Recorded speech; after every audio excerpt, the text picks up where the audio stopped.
And tonight on the Daily Wrap, well, it's official. The 2-year-long investigation into the IRS targeting of conservative and Tea Party committees, it's over. We'll tell you what the verdict is in just a second. We'll also look back on yesterday's Benghazi hearing and what was not said. Meanwhile, the GOP heads are finally admitting that Donald Trump may indeed be the Republican nominee. And then there were 3. One Democratic candidate for president has dropped out of the race. We'll tell you who it was. You probably won't care. This is the Daily Wrap, live from New York City.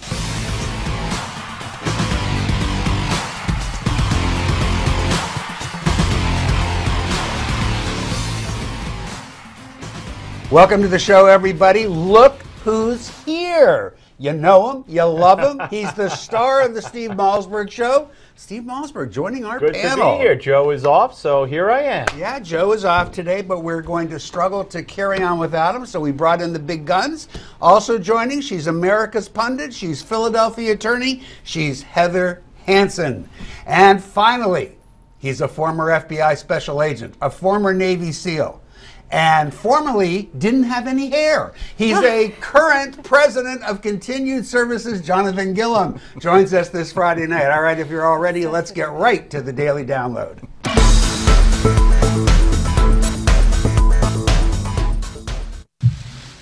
Good afternoon, everybody. I just finished speaking with Secretary Lew and senior officials at the Treasury Department to discuss the investigation into IRS personnel who improperly screened conservative groups applying for tax-exempt status. I've reviewed the Treasury Department watchdog's report, and the misconduct that it uncovered is inexcusable. It's inexcusable, and Americans are right to be angry about it, and I am angry about it. I will not tolerate this kind of behavior in any agency, but especially in the IRS. Good morning, Mr. Chairman and members of the committee. My name is Lois Lerner, and I'm the Director of Exempt Organizations at the Internal Revenue Service. I have not done anything wrong. I have not broken any laws. I have not violated any IRS rules or regulations, and I have not provided false information to this or any other congressional committee.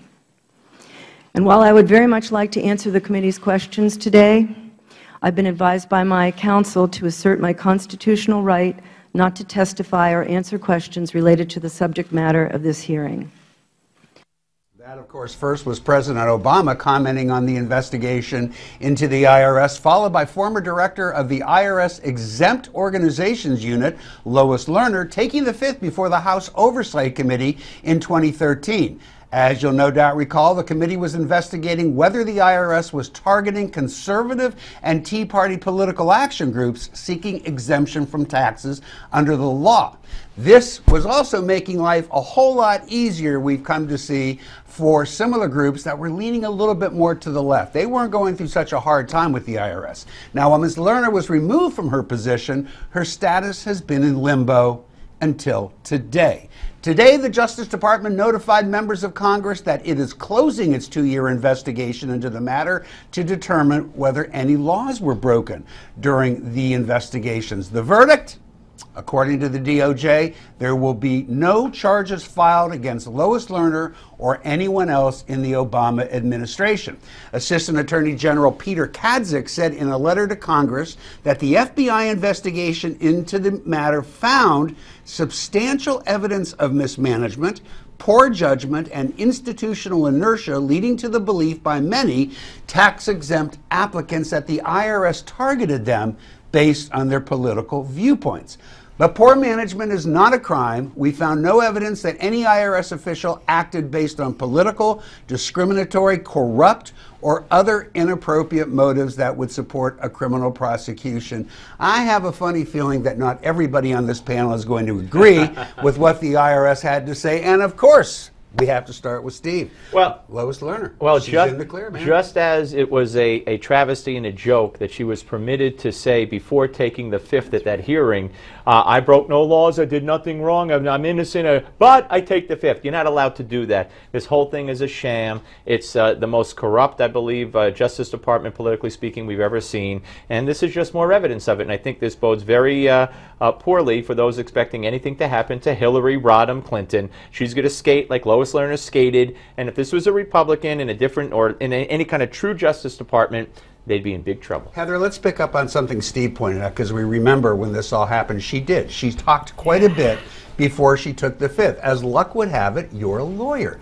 Did she, in fact, violate her opportunity to take the fifth or not? I think she did. I think that once she got into the facts, she's proclaiming her innocence. I would have been killing me to not be able to cross-examine someone who stands there and says, I didn't do anything wrong, but you can't ask me any questions about it. And now are we supposed to be surprised that they weren't able to establish that there was some sort of a political motive? If you can't ask questions of the person who's responsible, then of course you can't establish a motive. If, in addition, certain computer files are missing, you have an even harder time to establish a motive. But didn't those computer files magically reappear about a year ago? They've gone missing and reappeared on more than one occasion, but I don't think they've ever been able to find the substance of some of the emails, again with the emails, that maybe would have given us some evidence here. So Jonathan, I remember when this was all going on, it's been a couple years now, and I can still remember a little bit back that far. Darrell Issa, who was at that moment running the House Oversight Committee, was very upset about this Fifth Amendment issue, and it appeared that he was going to challenge it, but I never heard another word about it. Why do you think he let it go? I don't know. I don't know. But look, this well, is... Then what do we have you here for, Steve? To point out the obvious, I think, that this is another example of hearings by congressional hearings that do nothing. There's no teeth in Congress.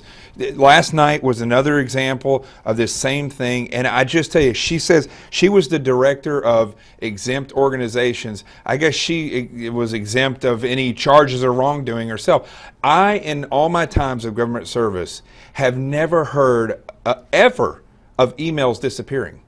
I don't even know, I don't know anybody who doesn't know where their emails are. It only happens in the most transparent administration in history. Keep that in mind. Exactly. But don't you think, though, I mean, the one thing that was sort of consistent with the Lois Lerner thing. I can't argue back on this. It's true. The Lois Lerner thing and with Hillary Clinton yesterday, you see no one can argue that there's mismanagement. I mean, they said it in the letter, right? There has been mismanagement. Right. And then when you looked at yesterday, there's some competency issues. Whether or not you think that... You're saying in the hearing yesterday. In the hearing yesterday with Hillary Rodham Clinton. So I do think that when it comes to the general election, whoever is going to be against, presumably, Hillary Clinton, will have some strong points to make about the competency of this administration. Well, no doubt. While Lois Lerner famously became the focal point of the congressional investigation, nobody was ever able to lay any responsibility for this effort at the doorstep of 1600 Pennsylvania Avenue, that, of course, being the White House.